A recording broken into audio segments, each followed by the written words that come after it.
Transnistria on Moldova külje all, suure Dnestri jõe ääres 4000 ruutkilomeetrine ala Ukraina piiril, mis püsib elus Moskva abiga.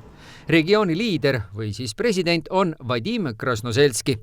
1992. aastal Moldovast lahku löönud ja ise haldava regiooni niinimetatud pealinn on Tiraspol, mis asub circa 70 kilomeetri kaugusel Moldova pealinnast Chișinăust. Sinna saab ainult mööda maanteed Moldova poolelt. Moldova ja Transnistria vahelisel kontrolljoonel on piirivalvur ainult Transnistria poolelt. Moldova seda vajalikuks ei pea. Mu selja taga on siis Tiraspolis asuv regiooni parlament, Transnistria on selle nimeks. Ja ega siin väga palju siin linnas näha ei olegi, kurb on see seis. Ja inimesed ütlevad, et elu siin on täiesti normaalne. No minä säädettiin, että расставить если бы не было принцип того раза я вот согласна с дешевым но уже вот испанский чат приятно на сеанс сейчас я жизнь здесь нравится в принципе для жителей класс истории нормально вот выращиваем цветы работаем потихоньку. Это ваша основная работа? Ну да, цветы. Ходите где вы путешествуете обычно?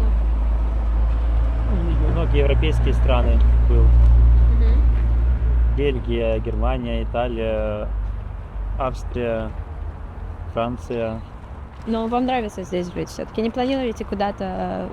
No, нет, пока нет. Juba enne Tiraspoli minekut hoiatati ajakirjanikke, et kohalik miilits võib nad kinni pidada, mistõttu on parem tavalise suure mikrofoniga ringi mitte jalutada. Kui alguses oligi kartus, siis hiljem mitte.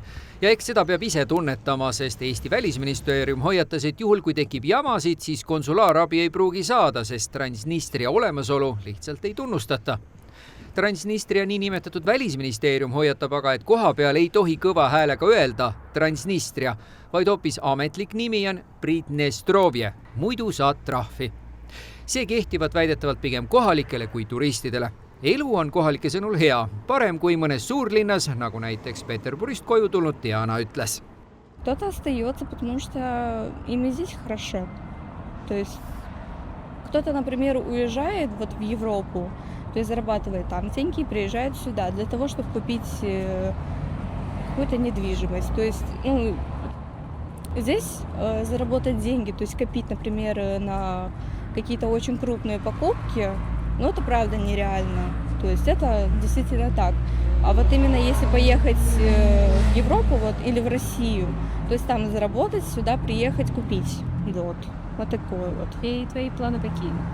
Остаться здесь. Мне здесь комфортно. Я говорю, даже несмотря на какие-то вот моменты негативные, которые не очень для местного народа, но я говорю, везде есть какие-то свои недостатки, в каждой стране. Поэтому везде хорошо, а дома лучше. Мне кажется, отлично. Для нас это хорошо. И я думаю, что вы, будучи здесь, вы увидите, что мы живем здесь неплохо. Лично мне все нравится. Я довольна своим правительством. Я довольна тем, что как мы живем, какие у нас пенсии, какие у нас зарплаты. Нас все устраивает. Вам пенсии хватает на жизнь? не хватает. Не хватает? А сколько пенсий у вас? Я даже не знаю. Я записывала, не знаю где. Потом я запишу и скажу вам. А вы что, хотите по моей пенсии работать? Нет. Мы хотим узнать, как вам живется.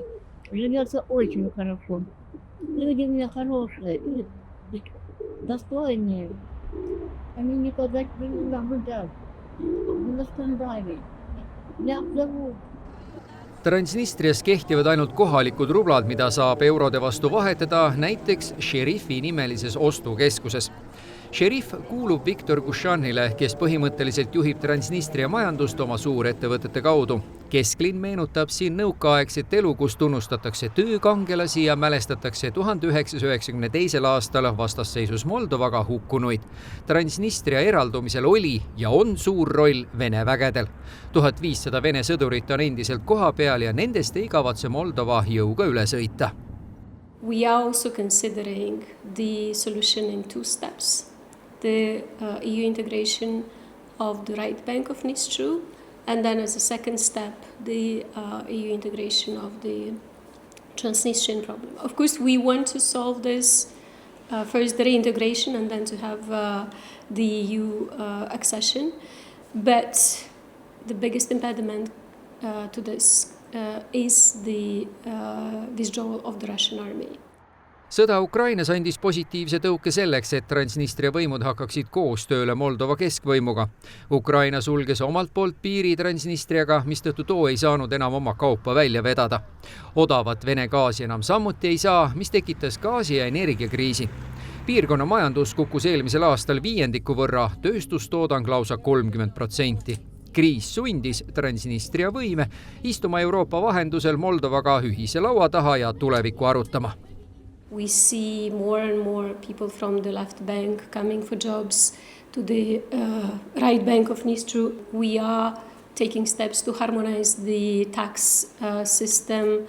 The government has announced to create a convergence fund, which is going to put money to get money from these taxes that the Moldovan authorities are going to collect, and they've started already to collect, including from businesses on the left bank, but also other funds to contribute to the development, to finance projects on the left bank. Kuna Transnistria viib oma kaupa läbi Moldova, siis tahab Moldova keskvõim kehtestada maksud, millest osa läheb Sandu viidatud tasandusfondi.